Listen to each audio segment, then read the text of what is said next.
Okay, welcome. Today we are going to learn the fourth of the 48 ways to wisdom, Binat Haleiv, understanding the heart, aka soul searching, finding yourself. Now, sometimes in life we want to just cruise, cruise through life, go through the motions, live a day just like we did the day before, and just kind of go through the motions in life. And we really need to be looking deeper and asking ourselves the difficult questions of how can we really grow? How can we really fulfill our purpose in this world? And that comes through a lot of hard work, not just cruising on autopilot, a lot of deep introspection. So there's the famous quote, Rav Noach, this is an invitation to meet the most fascinating person in the world. You. Take time to discover what truly makes you tick.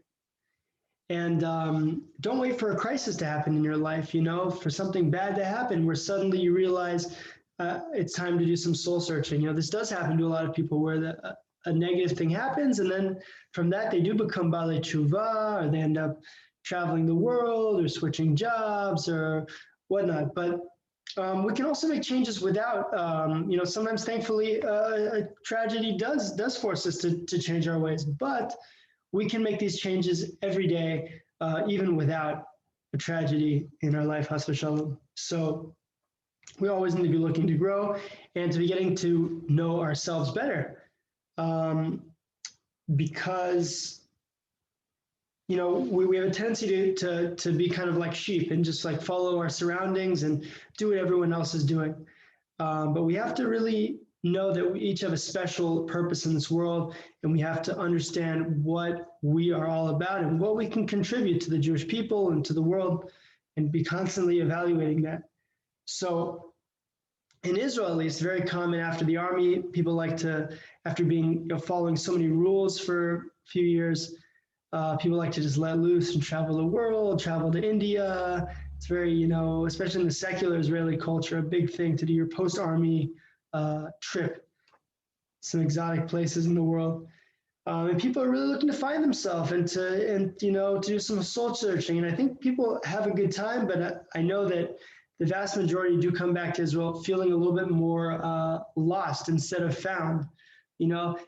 People see a bunch of cool things and cool cultures and things like that, but you come back home feeling like, where do I fit in? And you can kind of tell, you see these Israelis walking around that just came back from India, and they're kind of, sometimes a bit lost. And I guess the real place to find yourself, in my humble opinion, according to our sages as well, is in the yeshiva, where you're learning Torah, you're having serious conversations with Rabbanim, with your fellow, students there about what's life all about. What's my purpose in this world? What's my, where do I fit into the big picture of the world, to the Jewish people? How can I become a better person? What am I looking to accomplish in life? And you don't go to yeshiva to pick up a degree or get a job or things like that. You go there to really grow, and it's all about coming out of yeshiva, growing. That's a word I never heard really in my life until yeshiva.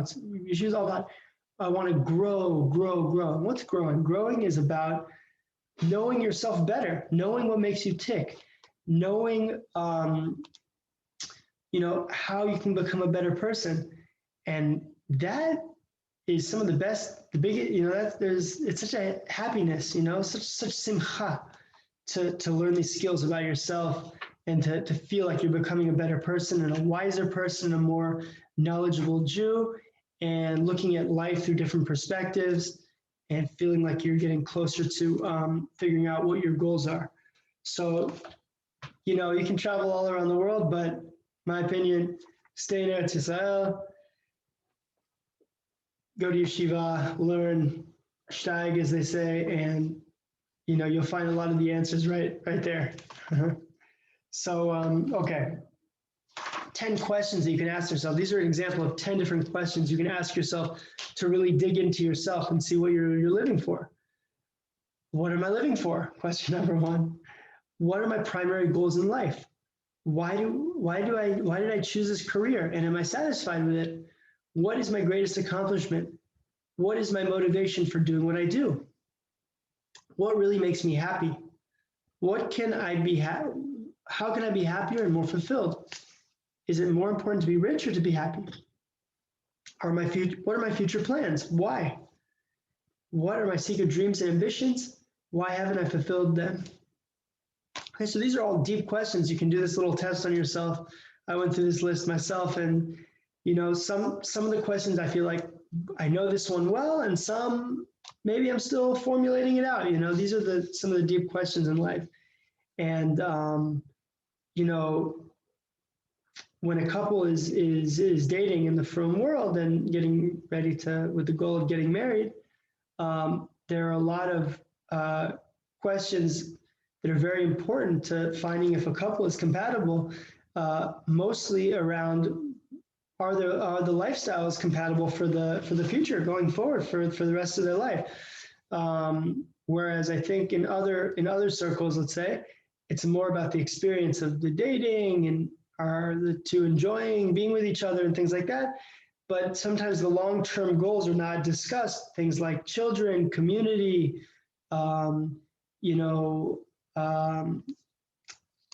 goals in life, things like that are not always discussed, and they really need to be, because these are the people's long-term, not just if two people can laugh and have a good time together, people need to really find out if they're aligned in their long-term goals.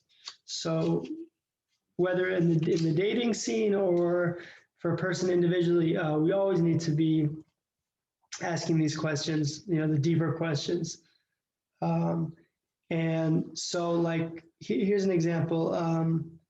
So imagine this internal conversation of a college student. Why am I going to college? To get a degree. And why to get a degree? Because I want to get into a good grad school. And why? Because I want to get a good job. And why? So I can pay back my college loans. So it's a full circle. Go through this whole headache maybe to pay back what you originally, the loans you took out. So make sure that you're not just going with the flow of what everyone else is doing, and that you're making your own decisions and doing things that make sense and are really suitable for you. I'll admit, earlier in life, I kind of went with the flow. I studied things that were not so relevant for my interests. And, only later, I think, that I find out more, go the paths of what really interests me. So don't let our surroundings affect us too much, and, find your path, your goals, what you want to accomplish, and go for it. Okay. And here's some other questions you can ponder, like, why do I want to get married? Why do I want to learn Torah? Why do I want to have children? Why do I observe mitzvot? These are all important questions. So sometimes when you're struggling with something, you have to pinpoint the root of it. What's the root of the problem?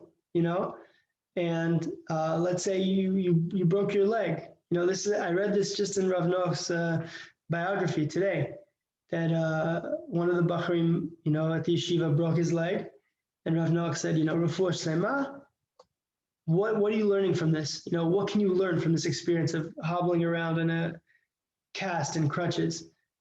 And the boy thought, the Bacher thought, and he realized, maybe I'm going too quickly in life. I'm running through life. I'm learning too quickly. I need to more focus and go through things more thoroughly. And that's, a lesson that maybe you can learn from sometimes things that happen in life, not just be depressed about a broken leg or something. Like, hey, why did this happen to me? Why did Hashem, who loves me so much, give me this challenge? How can I grow from it? So we should always be looking for that. And we should know our emotions. We should know, are we feeling sad? Are we happy? If you're sad, don't act based on those sad emotions, or or the opposite. Like, let's say they say you shouldn't make like big purchases when you're in a euphoric mood, because you're so happy and you're in the state of great happiness, and you could just kind of quickly buy things, and maybe the opposite when someone's sad, they won't take as good care of themselves as they should. So we should be attuned to our emotions. Are we happy? Are we sad? Are we nervous? Things like that, and realize how that can affect us, and not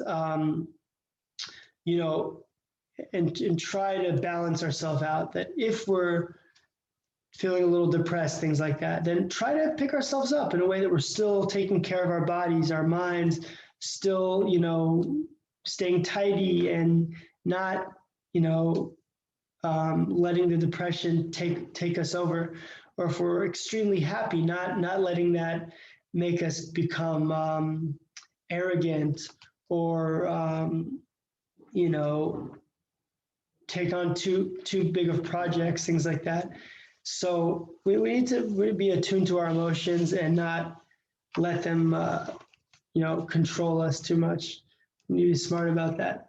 And then just the final idea is the balance of the body and the soul. Our souls have deep, have big plans. Our souls want us, our neshamas, they want us to accomplish the best we can in this world, to live our dreams out, to get close to HaKadosh Baruch Hu, to the Almighty. But our bodies sometimes slow us down. Sometimes our bodies are very lazy. They don't want to move from the couch.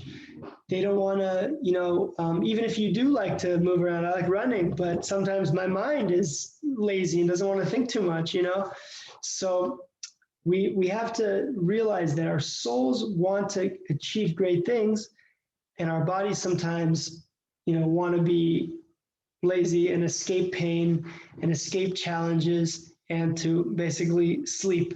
So we have to fight that inner battle all the time of not letting our body, our earthly desires get the best of us, so that we're, maybe not oversleeping, not overeating, not being lazy, things like that. Because our neshama wants to do big things, and we should let our soul, guide the way, so we can learn lots of Torah, we can do lots of chesed, mitzvot, and really do amazing things. So just to sum everything up, so figure out, what do I really want out of life? Getting to know yourself. Who am I? And not what does everyone want from me? Find your own path. Don't just follow. Think about the important questions. Like we said, many even people that are about to get married don't address the important questions. Pay attention to your emotions when making decisions, and win the battle of soul over the lazy body. So this is about how we understand our heart and do the proper soul searching. And that's the fourth way to wisdom. Stay tuned next time for Ema, the power of Ah. Thanks a lot.